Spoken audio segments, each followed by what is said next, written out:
In the first 48 hours after the disaster, the Red Cross says it received $35 million in donations.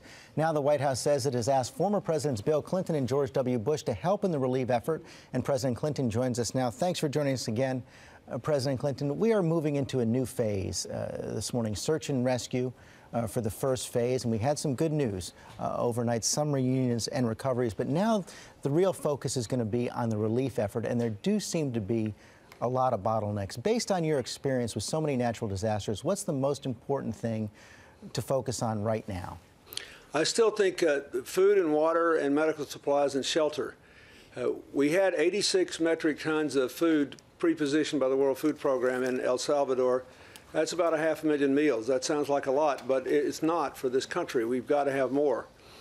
And the easiest way to do it is to do what the people have done who've given to the Red Cross, the tens of thousands of people who've given to the ClintonFoundation.org/Haiti Earthquake Fund, or gone to the text to Haiti-20222.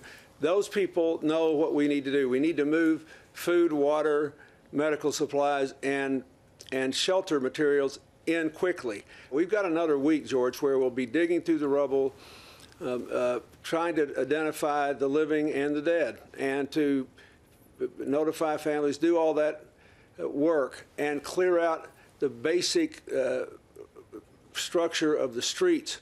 And then we've got to go through the recovery and the rebuilding process. President Obama signaled yesterday that this is going to be a real massive effort. He said the United States is going to commit $100 million right away. But even as he was doing that, he said, you know what, it's going to cost a lot more than that. And he does want you and former President Bush to help coordinate that. What exactly are you going to be doing?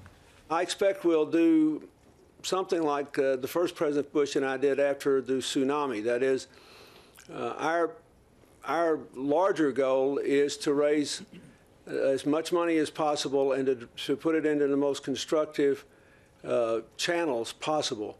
First President Bush and I had a fund, but we intentionally didn't try to raise enormous amounts of money. We asked our friends and supporters and just ordinary citizens to give us enough money so that we could fund projects that really worked and show everybody else what good models were. The other things we did were just literally trying to help everybody else. We tried to keep the American people involved in a long-term way with the long-term reconstruction. And, you know, the United States was great about that. They gave $1 billion in private aid to tsunami relief, and half of the people gave over the internet. The average contribution was $56. And I think that that's what we'll be looking for. We want the groups of school children to participate long term. We want everybody to get involved in this and build the kind of partnership that enables Southeast Asia, literally within a matter of 3 or 4 years, to say they built back better. We can do that in Haiti. We can do it pretty quickly if we do it right. You have been working round the clock to get people to contribute, and you just talked about some of the response. But yesterday, Rush Limbaugh said that we've already donated to Haiti. It's called the U.S. income tax. What's your response to that? That we give some money to Haiti every year, not very much.